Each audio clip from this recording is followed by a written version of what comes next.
This is your Friday daily delivery. I'm Michael Rand. Just when you thought it was safe to maybe have some optimism about the Twins against the Yankees, everything fell apart Thursday. I don't want to dwell on that right now, but we will get into that quite a bit on today's show. Some interesting developments within that game, within that series. Twins lose 2 out of 3 somehow, even though a lot of things went their way. Gary Sanchez, interesting. He's the former Yankee who is now a Twin, was traded right before the season started. An interesting contractual thing that just caught my eye with Gary Sanchez and made me take note, so I wanted to pass that along to you. Tony La Russa got himself into all sorts of a dilemma with a decision he made to intentionally walk a batter for the Dodgers with a 1-2 count. And the way he explained it made a little bit of sense, but I wanted to find a happy medium or maybe a mostly Tony was wrong spot to land on that. I'll play an audio clip of him defending the move here in a little bit as well. Oklahoma softball, dominant, caps off their 59-3 season with a women's with a women's softball national championship. And I'll get to Randy Johnson, covers Gophers football, a big recruiting weekend for Gopher football. Randy will help us break that down here in a little bit as well. But first, what did I miss?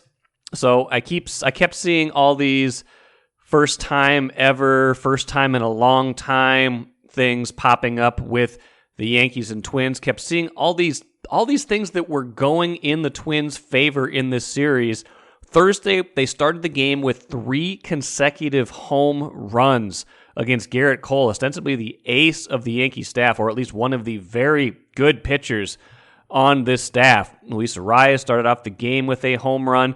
Then it was Byron Buxton's turn to go deep, and after that, Carlos Correa went deep. So it was 3-1 at that point because the Yankees had scored in the top of the first. The Yankees came back with 2 in the top of the second, but then the Twins just keep hitting home runs. Byron Buxton, Trevor Larnach. So Buxton, another one, a 3-run shot. So they're up 7-3 on the Yankees after 3 innings, and they've basically, all 3 Yankee starters in this series have been very, very good. All 3 of them exited having allowed the most runs they had allowed in a game in this series. So the Twins had knocked around 3 very good starting pitchers, and at that point, the series was tied 1-1, and the Twins were up 7-3 after 3 innings. But Dylan Bundy was the starting pitcher, and they still had 18 outs to get against the Yankees. And kind of the mood on Twitter, which is funny, like you try to take the temperature on Twitter, see where people's heads are at, was a little bit giddy with all the home runs being hit because of the history between these teams, because of the hatred for the Yankees. But at the same time, it was, a lot of baseball left, and then all of a sudden, Yankees get 2 runs in the 5th, 2 runs in the 6th, 2 runs in the 7th. Next thing you know, they're up 9-7, end up winning 10-7. Twins don't score a single run after that home run burst, those 5 home runs in the first 3 innings, all off of Gerrit Cole. In fact, after Gerrit Cole left the game, they did not get a hit. They got 1 hit for the last 6 2/3 innings off of 5 different Yankees relief pitchers, while the Yankees, of course, did quite a bit of damage against the Twins relievers. And the tough part about that was the Twins seemingly had kind of saved some of their best relief pitchers for the eventuality that they might get into a game like this.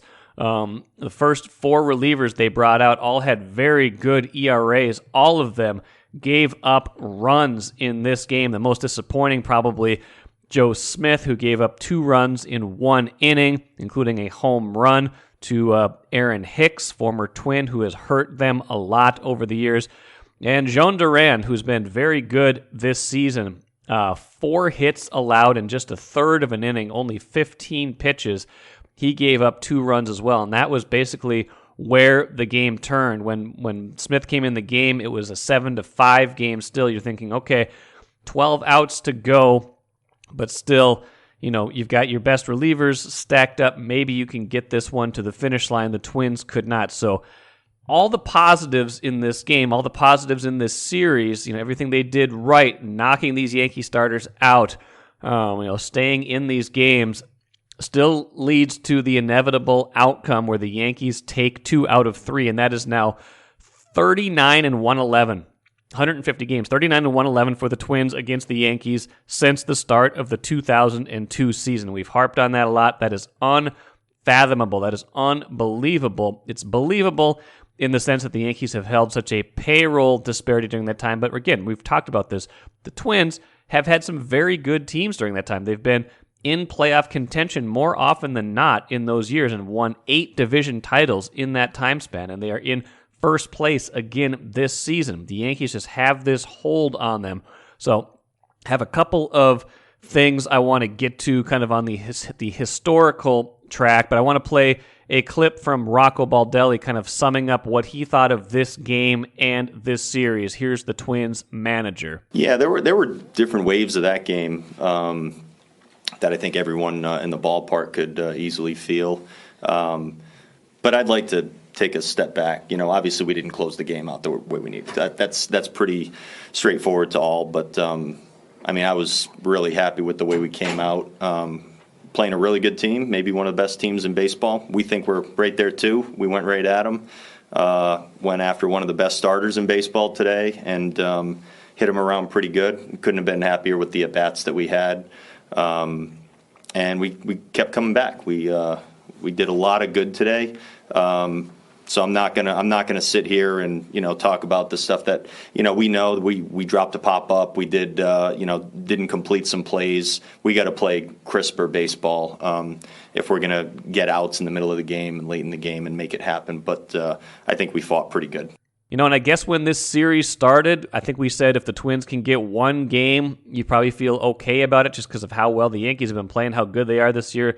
They are 41-16 now. That is an amazing clip. They can hit, they can pitch. Even though they didn't get the pitching in this series, they still took 2 out of 3. So that's a tough one to stomach for the Twins. Just a very good team. But historically, this 39-111, it's psychological, right? I know it spans different managers, it spans tons of different players, but it still has not changed. And so, just for context, I wanted to see, okay, what would the Twins? How have the Twins fared against a comparable team during that same time frame? And nobody is the Yankees exactly, right? The Yankees are the Yankees, and certainly you can say, from 2002 to this point, they have been the dominant team in the major leagues, right? They're in contention. They've got the payroll. They've been in contention pretty much every year during that span. But you know what? So have the Boston Red Sox. Boston Red Sox, since the start of the 2002 season, have won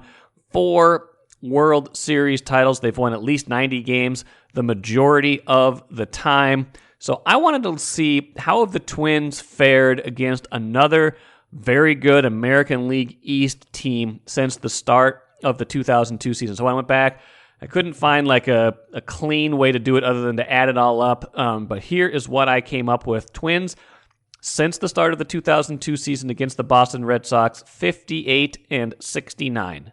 Not great, right? Not great, but not terrible. That is a .457 winning percentage. And that is kind of in line with what you might expect between, a team that's been good but has had some down years and a team that has been very good more often than not and has a higher payroll and competes in a different, more competitive division.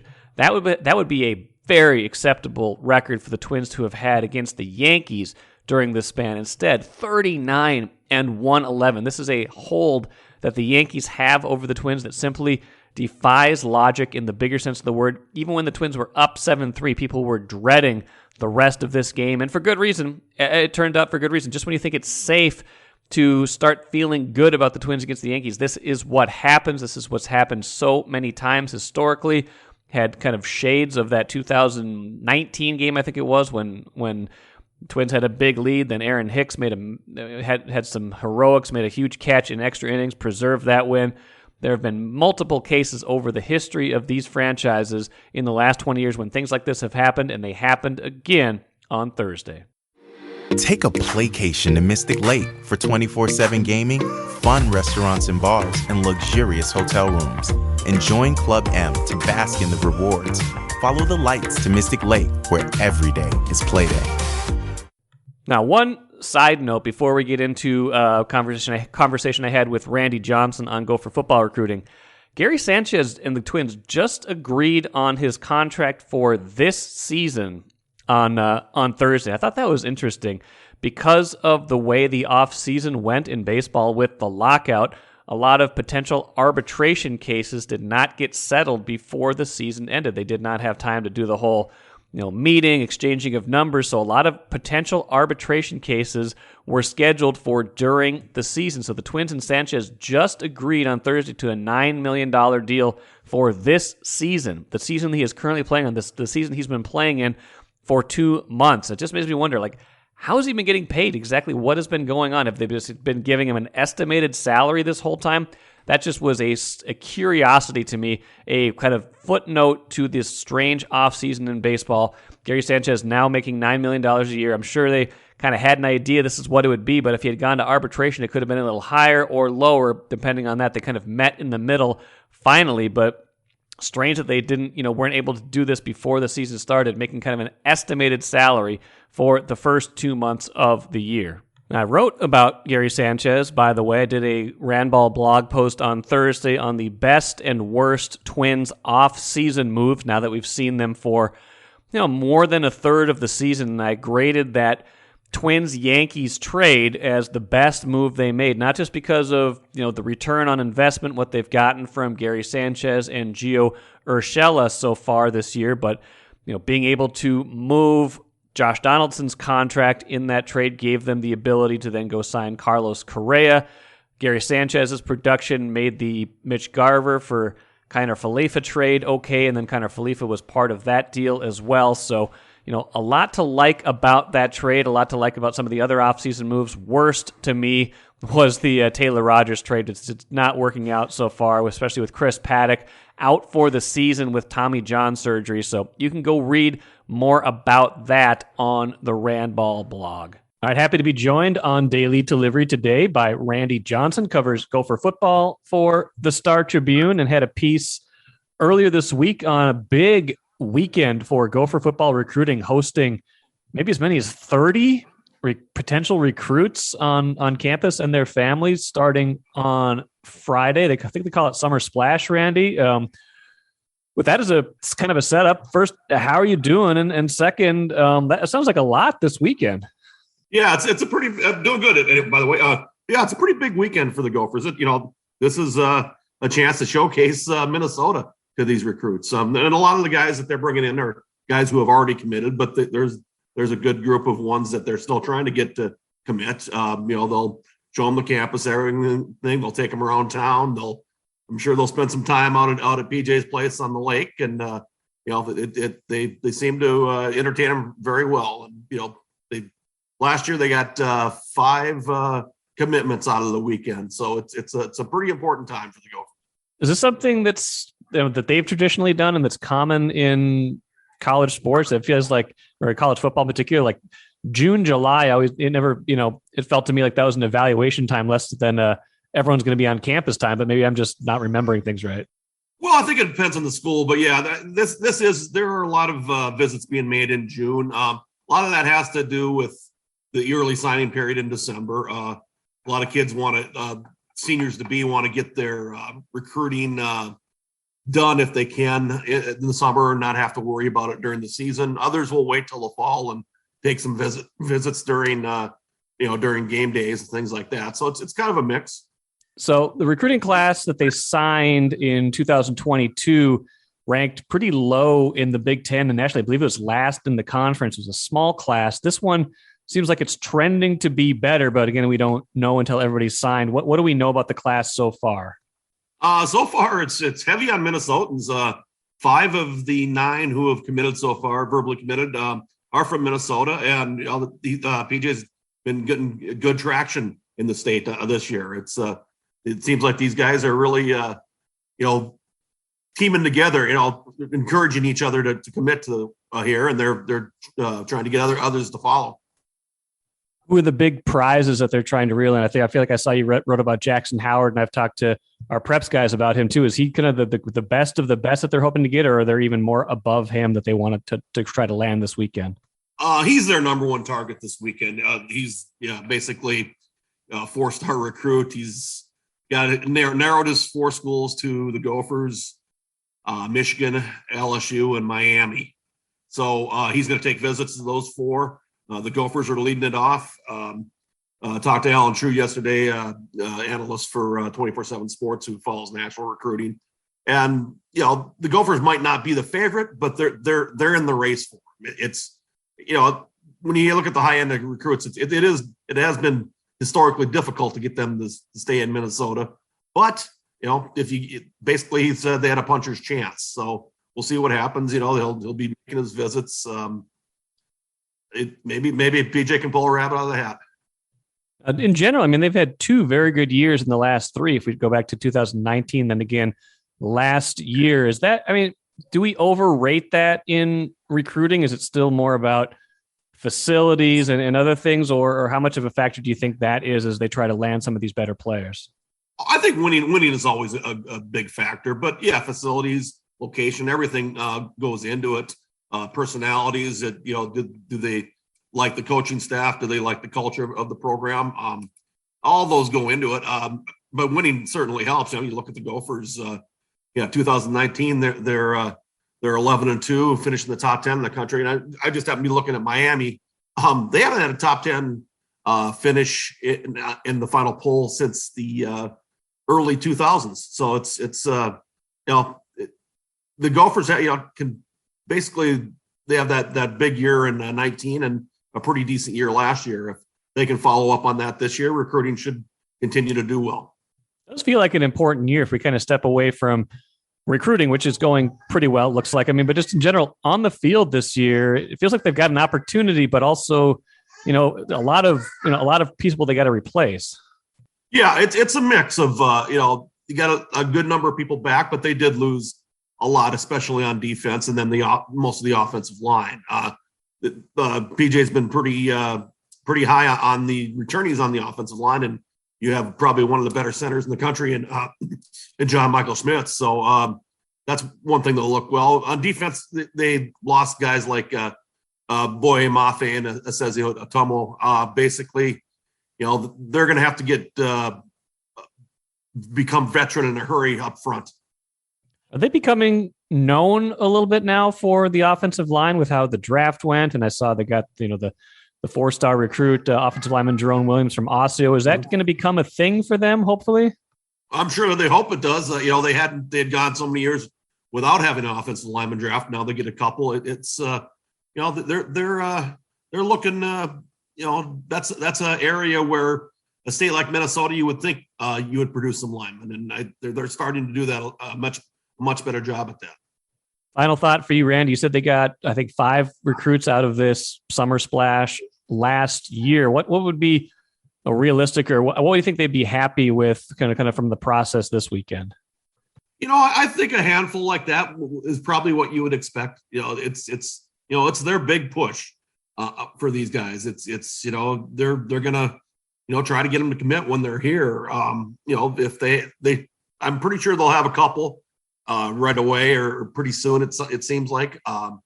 But yeah, then the other dominoes, we'll see what happens. I'm expecting to have kind of a busy weekend waiting to see what happens. Waiting to see PJ's bat signal on Twitter. Yep, the bat signal that gets thrown up there, and then you go to work. It's kind of funny. I mentioned that one time on the podcast when in conjunction with Ben Johnson, I was talking to Marcus because he does the Denzel Washington thing, and then ever since then, whenever either Ben or PJ get somebody and they put that thing up on Twitter, I have somebody who ats me to make sure that I see that so that I'm not out of the loop on that. So I do appreciate that. So I know what's going on. But yeah, I would imagine they'd get somebody out of this. And it's kind of like free agency, right? Like you want to get them while they're here. If they leave campus without committing and then go somewhere else, then someone else has a chance to dazzle them. Yeah, that's the thing. I mean, they want to impress these kids as much as they can, and what they have them doing over the weekend, they make it a fun atmosphere. That's for sure. Good stuff, Randy. We'll be following that all over the weekend. Follow Randy's coverage, Star Tribune, StarTribune.com. Follow him on Twitter as well. And Randy, we'll check in again soon, okay? Sounds good, Mike. Thanks a lot. Good stuff from Randy as usual. Look for the bat signal probably a few times this weekend from PJ Fleck's Twitter account. Whenever they get a new recruit, a new commit, he puts that out there, and it sounds like from Randy's perspective, they should be able to get a few of them this weekend as they host all of these recruits on campus. So big weekend for the Gophers. I mean, you need, any team recruiting is kind of the lifeblood. I know even with transfer portal, stuff like that, maybe it's not quite as important as it used to be because you can add and subtract on the fly with more experienced, proven players. But high school recruiting is always still going to be a big part of a program, especially at Minnesota. And so this is a big one for the Gophers. Let's talk now for a little while about the Twins, probably biggest rival, biggest contender in the AL Central outside of them this year, the Chicago White Sox. They have not been in a good spot lately. Lost again on Thursday, 11-9 to the Dodgers, and that is a very interesting final score because of what took place in the middle of that game. So the White Sox are now 26-29. Start of the year 6-2. Looked like they were going to be every bit as good as we thought they were going to be. They are 20-27 since then. In this 11-9 game against the Dodgers, they took a 4-0 lead before the Dodgers scored 6 runs in the 5th inning. White Sox got 1 back in the bottom half, so it's 6-5. I think it was 7-5 by the time this play happened. So Dodgers are batting. They're up 7-5. Trey Turner, very good hitter, has been a hot hitter all season long, is up at the plate. Freddie Freeman, I believe, on first base. Somebody's on first base. And they get 0-2 on Turner. It's left-handed pitcher for the White Sox. Sousa. Sousa is pitching for the White Sox. Bennett Sousa. And so it gets to 0-2, but then there's a wild pitch. So runner goes to second. So it's a 1-2 pitch now. And Tony La Russa, manager of the White Sox, decides to intentionally walk Trey Turner with a 1-2 count. And the White Sox announcers are like, what's going on here? Why would you intentionally walk somebody when you've got, a 1-2 count, a pitcher's count? I know it's a lefty versus righty matchup, and you can hear someone in the background, by the way, in the game. This was a home game for the White Sox. Someone's yelling, "There's 2 strikes!" Like they're like, what is going on here? But they intentionally walked Trey Turner, who, again, very good hitter, to get to Max Muncy, who has not been great this year, but is hitting cleanup for the Dodgers, one of the best teams in baseball, and who has a pretty good track record. And you can imagine what happens next. Muncy hits a 3-run home run, even though it's a lefty against lefty matchup. 10-5 lead for the Dodgers. They go on to win that game 11-9. Difference in the game perhaps being that 3-run home run, because if you add up the runs, 3-2, there you go. So Tony La Russa, after the game, tries to defend it, and I want to play a clip of that right now. You explained the thought process on the intentional walk with Turner? Turner. At 1-2 on the count. So let me ask you a question. Is there some question about whether that was a good move or not? I guess at 1-2 is the question at the count. Do you know what he hits against left-hand pitching with 1-0-1 or 2 strikes? Do you know what he hits? He does it well against, right? Well, you know what Muncy hits with 2 strikes against a left-hand pitcher? Is that really a question? Yeah. Because it was 1 and 2? Turner was a strike left against a left-hander is not something you can avoid if you can. And we had an open base, and Muncy happened to be the guy behind him, and that's a better matchup. Here again, somebody disagrees. That's the beauty of this game. Welcome to it. But that wasn't a tough call. Now, some of the La Russa logic makes a little bit of sense. I went and looked at the numbers. Muncy this year, I think, was 5 for 40 against left-handed pitching before that at-bat. So a little bit of this is second-guessing, outcome-based guessing. Trey Turner, very good, even when the count gets to 2 strikes, he is a good hitter. But in at-bats that go 0-2, which that at-bat gun, he is 6 for 41 this season. And it got to 1-2 with the wild pitch, a little bit better favor for him, but still a pitcher's count. So in either case, I think attacking the batter is probably a good solution. So my thinking on this is, why not try to make the perfect pitch to Trey Turner? This is kind of maybe where the intentional walk rule gets you in a little bit of trouble, because you just order the guy to go to first base. And there's no more like kind of, I guess there is sort of the intentional walk, but once you've got him to 1-2, even if you respect what Trey Turner can do, why not try to make the perfect pitch, get him out, try not to put another base runner on. Don't waste those 2 strikes you worked so hard to get on him. And again, La Russa explained the wild pitch is the reason he then walked him, because then, it used to be a runner on first. You wouldn't walk a guy to put the guy in scoring position, but once the guy was already in scoring position, that piece of it makes sense. There is some baseball strategy to it that isn't completely out of whack. The thing that bothers me is you've got a hitter with 2 strikes, even a very good hitter with 2 strikes. They are in a hole. They are at a deficit. They have to protect the plate. They have to be almost perfect in that spot. Make him put the ball in play, or make him swing and miss. Make a good pitch. Try to make a good pitch, and if you walk him, hey, so be it. That's the other outcome, right? That's the other outcome from trying to get him to chase but not succeeding, and that's the outcome that you automatically put him into in the first place. And just the defiance in La Russa's voice in trying to answer that question, that bothered me too. Like, anybody dares debate this strategy when everybody else is like, there's 2 strikes. Come on. You can pitch to the guy. Try to get this done. So that was interesting. White Sox lose the game. Obviously, like I said, not doing well right now, 26-29 overall. But hey, if you're a Twins fan, it is all good.